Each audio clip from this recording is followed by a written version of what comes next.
Even A-list actors need to earn a paycheck. Any of this sound familiar?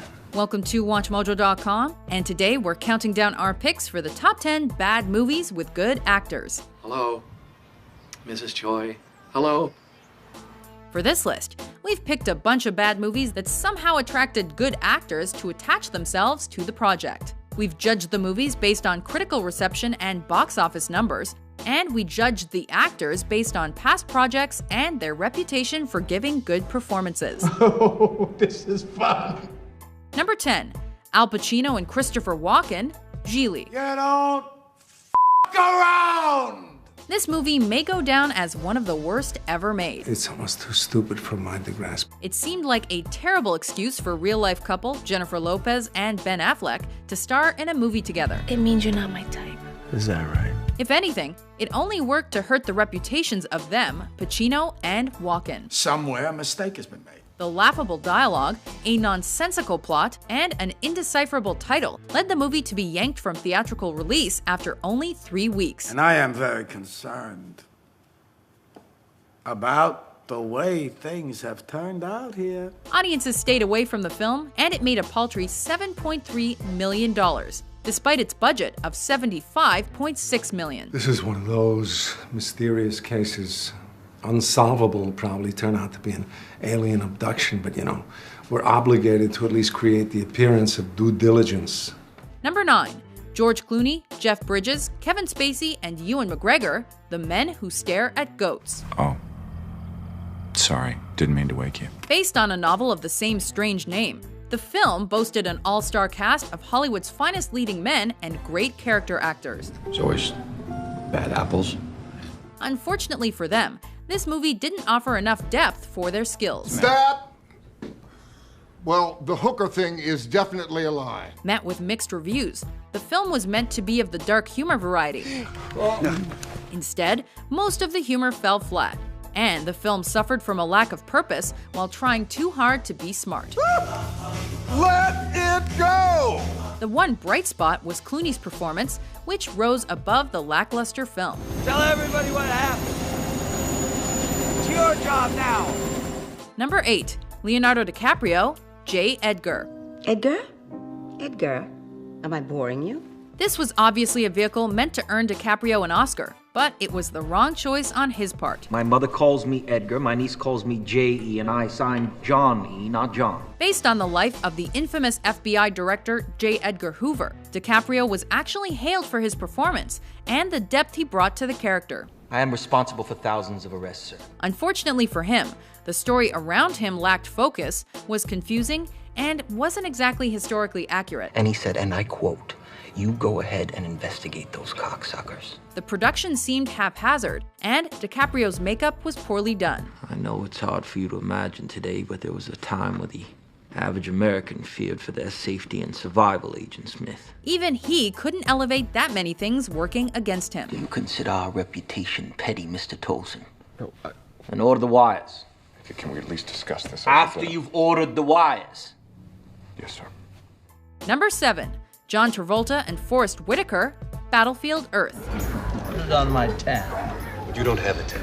Does anyone even remember this movie? The fact that it's pretty forgettable may be the best thing about it. I didn't think you'd mind. Starring Travolta and Whitaker, two critically acclaimed actors, the movie was an adaptation of a novel by L. Ron Hubbard, the founder of Scientology. A monster!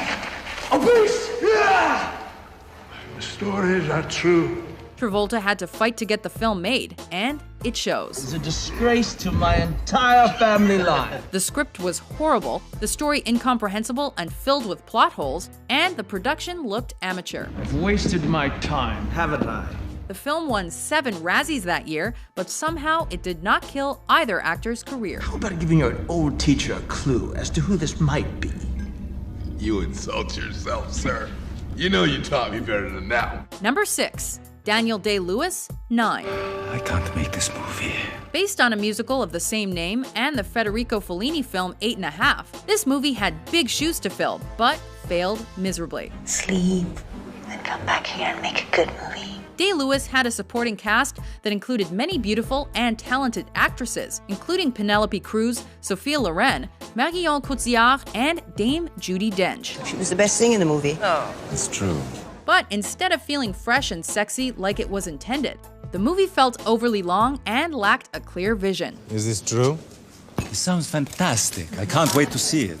Somehow, though, 9 fooled Hollywood and was nominated for 4 Oscars, but luckily didn't take home any wins. Old friends, I have to come clean with you.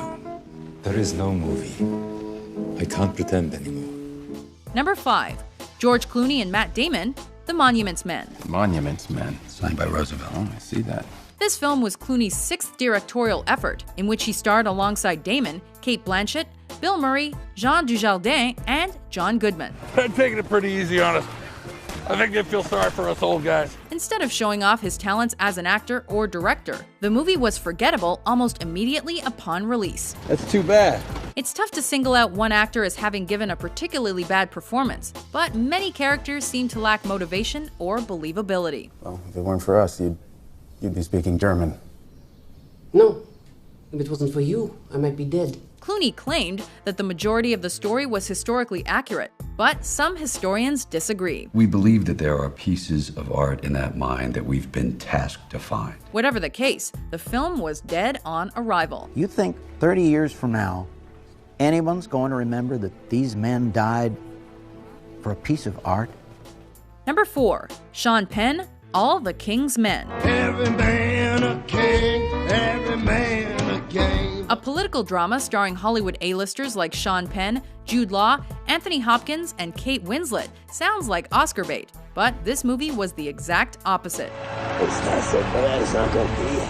The director claimed to have adapted the film solely from the novel of the same name, but many saw it as a lesser remake of the 1949 film. If I win, you're out of politics. Despite some of the changes in the plot. If, as you say, there's only bad to start with from conception on, and that good must be made from bad, then how do you ever know what the good is? The movie lacked the sharpness a political thriller should have, and there were missed opportunities in creating parallels to modern politics. He fought the politics, built that schoolhouse with rotten brick boats. But he lost. Number 3. George Clooney, Batman and Robin. Hi, Freeze. I'm Batman. Arguably the worst movie in the Batman canon. George Clooney was lucky he was already considered such a heartthrob, or this could have irrevocably damaged his career. I know. And you are? The movie was campy, but not in a good way. That's why every Poison Ivy action figure comes complete with him.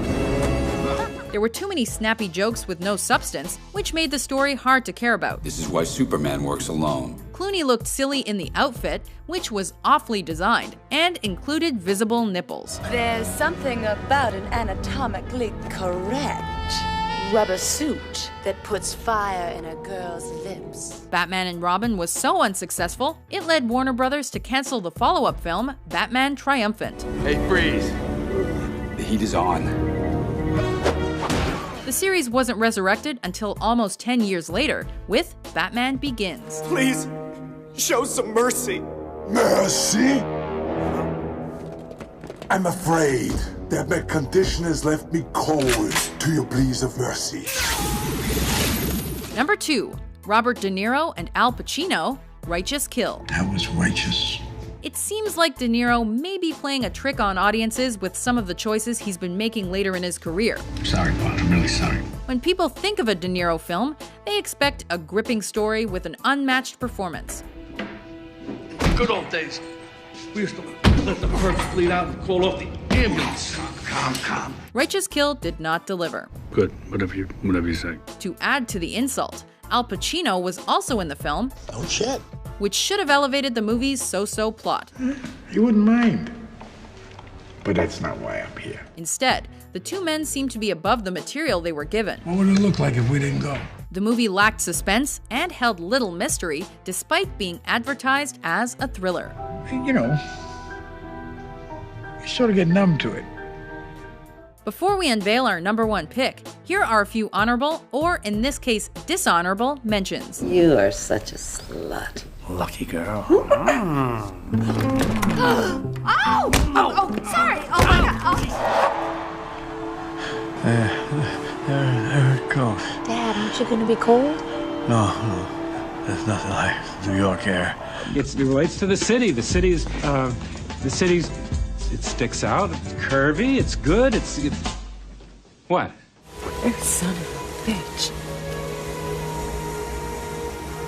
How dare you stand there and say that to me? Having fun, Mr. Hayes? Number 1. Hugh Jackman, etc., movie 43. It is the one movie that can bring down society as we know it. Talk about an overbloated cast. It's a huge, bushy catastrophe down here. This movie seemed to have every Hollywood heavy in it, including Elizabeth Banks, Kristen Bell, Emma Stone, and Kate Winslet. While it was hard to watch those actors in it, it was especially hard to see Hugh Jackman packing testicles on his neck, since he had earlier seen much critical acclaim and earned an Oscar nod. There. I got it. A bit more on the left, left side of dribbly bit. This movie was universally panned for its incoherent plot, lack of plausible characters, and reliance on gross-out humor. One critic praised the film as a masterpiece of tastelessness. Ouch. We'll do one kiss on the forehead. One peck on the forehead. We don't need to. Ready? We really don't. Two. We don't need to Ready? at all. We really. Do you agree with our list? The f***, man? Which good actors were in the worst movies? Oh, you're too much! For more can't-miss top 10s published every day, be sure to subscribe to WatchMojo.com. So, all right. Done, right? Thanks for watching. Be sure to check out these other great WatchMojo videos.